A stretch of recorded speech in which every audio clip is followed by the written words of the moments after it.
लेकिन मैं शुरुआत अशोक यादव जी आपसे करूंगा। इकबाल अंसारी का बयान आपने सुना, केशव प्रसाद मौर्य का बयान आपके अपोजिट है, तो आप लोग एक दूसरे पर वार पलटवार ही करेंगे। लेकिन बीजेपी की जो महाभारत में चक्रव्यूह इस बार रचा है ना, वो इतिहास में है अब कि अवधेश प्रसाद जी इतनी बार जीते। अभी जमीन पे जो दिख रहा है उसमें बीजेपी 21 चल रही है प्रचार में। मैं आपको साफ बता रहा हूं, ग्राउंड रिपोर्ट्स आ रही हैं, उसके आधार पूछ रहा हूं। क्या क्यों दूरी बना ली अखिलेश यादव ने? अभी तो प्रचार किया ना आप लोगों ने उपचुनाव में।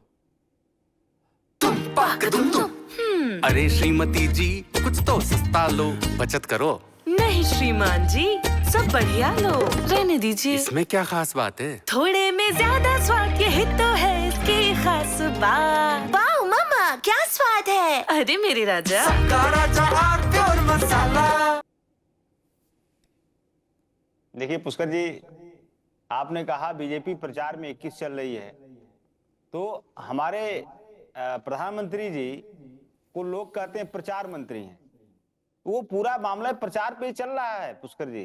प्रचार के अलावा कुछ है नहीं भारतीय जनता पार्टी के। बहुत सारी योजनाएं इनकी है केंद्र सरकार की, जिनमें जितना उस योजना के मद में खर्च हुआ उससे ज्यादा उसके प्रचार में खर्च हो गया। तो प्रचार के मामले में तो ये बाजी मारेंगे, इसमें कहीं कोई दो राय नहीं है। दूसरी बात, हमारी स्ट्रेटजी इनसे अलग है। हम अपनी स्ट्रेटजी के हिसाब से चलेंगे, और जो स्ट्रेटजी हमने लोकसभा के चुनाव में अपनाते हुए इनको 72 से 33 पे लाया, वो स्ट्रेटजी हमारी है। और वो स्ट्रेटजी भी है, वो आंदोलन भी है, वो नारा भी है, वो हमारा टारगेट भी है। 9 में 7 जीत ली उन्होंने। बढ़िया स्ट्रेटजी आपकी अच्छी है, इसीलिए मैंने लाइन यही रखी, मिल्कीपुर से अखिलेश क्यों दूर। योगी ने पूरा गेम सेट कर दिया है क्या? मेरी लाइन भी स्पष्ट है, ना इधर की ना उधर की। योगी जी की 31 तारीख को भी रैली है। और उनके आपने जो सवाल जी, लेकिन इतना दूरी क्यों बनाए हुए हैं? हाँ, मैं उसी पे आ रहा हूं। देखिए, मैंने कहा कि हमारी स्ट्रेटजी अलग है और हमारी स्टेप बाय स्टेप चीजें चलेंगी, क्योंकि जो भारतीय जनता पार्टी करेगी उसी स्ट्रेटजी पे तो हम, ऐसा तो है नहीं कि जैसे जैसे वो करेंगे वैसे वैसे हम करेंगे। हमारे राष्ट्रीय अध्यक्ष जी आएंगे, समाजवादी पार्टी की अपनी विचारधारा है, एसएन सिंह की अपनी विचारधारा है जी। तो हमारी पार्टी का जो वहां पे बना हुआ स्टार प्रचारकों की लिस्ट आ गई है। हमारे राष्ट्रीय अध्यक्ष जी का प्रोग्राम वहां पे बहुत जल्द ही आप लोगों के सामने आ जाएगा। माननीय हमारे डिंपल यादव जी का प्रोग्राम, बहुत सारे हमारे जितने भी बड़े नेता हैं, छोटे नेता हैं, कार्यकर्ता हैं, सबको जिम्मेदारियां दे दी गई हैं और सब लोग उसी जिम्मेदारी को निभाते हुए मिल्कीपुर में जाएंगे और अपना चुनाव प्रचार करेंगे और वहां से सीट जितवाएंगे।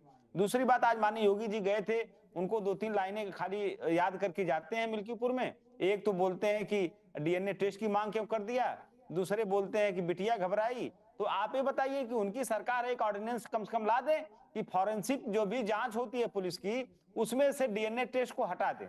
डीएनए टेस्ट नहीं माना जाएगा, वो क्या मतलब जो डीएनए टेस्ट है ही नहीं उसमें, फॉरेंसिक उनकी जांच में बात खत्म हो जाएगी। कोई डीएनए टेस्ट की मांग नहीं करेगा, क्योंकि पुलिस के फॉरेंसिक जांच में डीएनए मैंडेटरी है। और इस तरह रेप केसेस में तो हो तो गई, अगर बिना डीएनए हो तो गई डीएनए जांच, क्यों उलझा रहे हैं दर्शकों को? आप तो अशोक यादव जी स्पष्ट बोलते, डीएनए जांच हो चुकी, रिपोर्ट आ चुकी। अब आप जनता को मैं ये समझाऊं बैठ के? वो तो योगी जी जो अटैक कर रहे हैं कि उन्होंने पूरी बाइट सुनी ना आपने? उन्होंने कहा जब बिटिया का बयान उनके लिए पर्याप्त नहीं था, जो डीएनए जांच की मांग कर रहे थे, अरे उस पे ही पार्टी से निलंबित कर दिया होता मोहित खान को, तो हम ये सवाल पूछने के लायक ही नहीं रहते। मैं एसएन सिंह साहब से पूछता कि भाई क्यों आप ऐसा कर रहे हैं? पुष्कर जी, यही माननीय योगी जी की सरकार दिल्ली में भी है, मोदी सरकार, और इसी देश की पहलवान बेटियां एक जगह नहीं बोली हो, वो हर प्लेटफॉर्म पे, हर बड़े से बड़े प्लेटफॉर्म पे उन्होंने चीख चीख के चिल्लाया। उस बयान को योगी जी नहीं मानते हैं।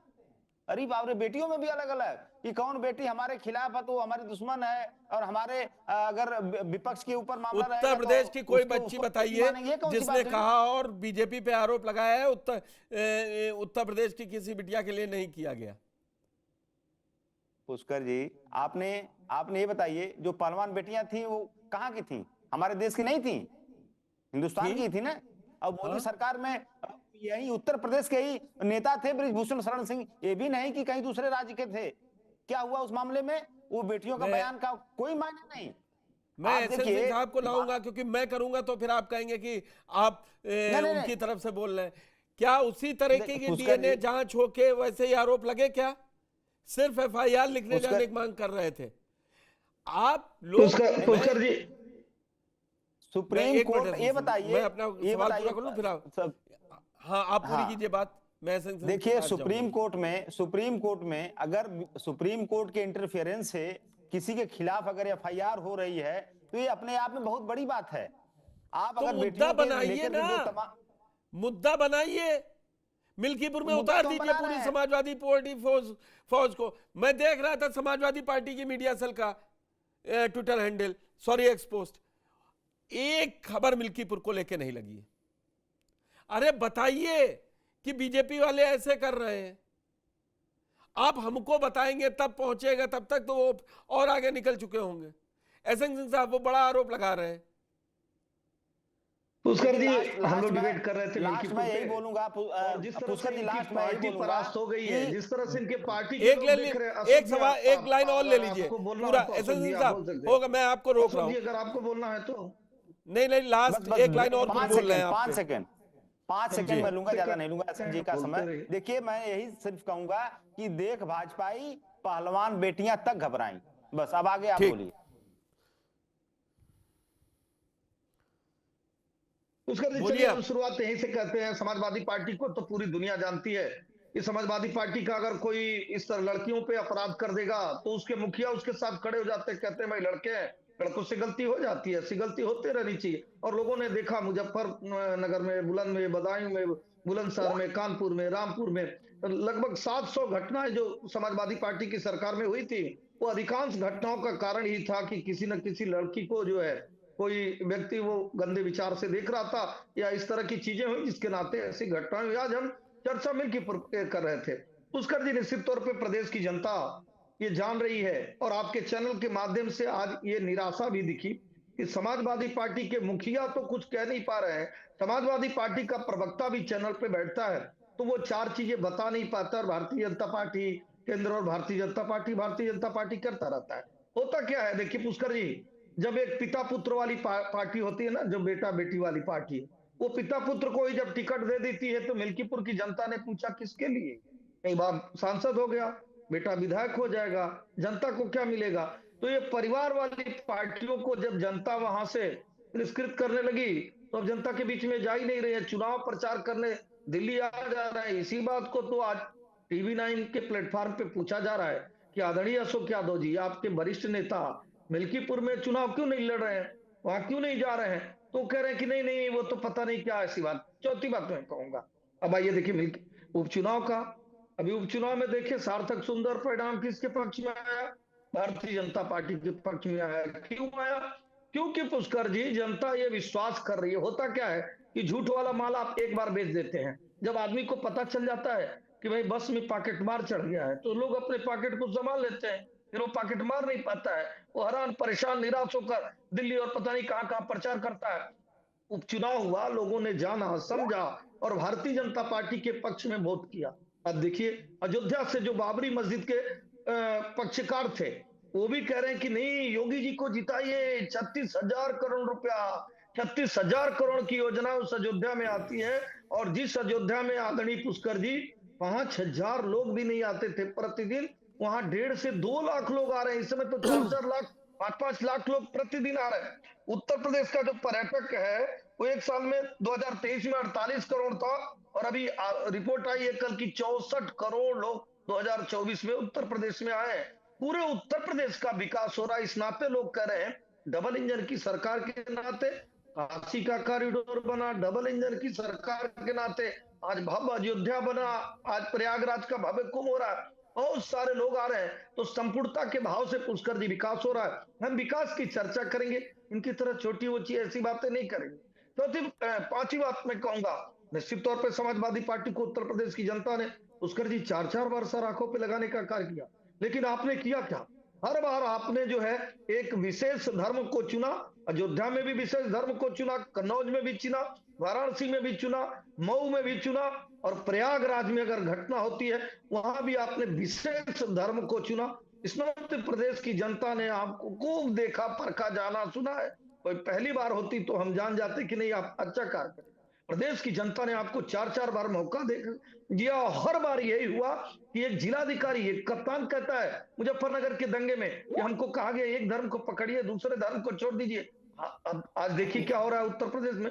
कोई जाति नहीं, कोई धर्म नहीं, कोई मत नहीं, कोई मजहब नहीं, सिर्फ विकास की बात हो रही है और वो दिख नहीं रहा है।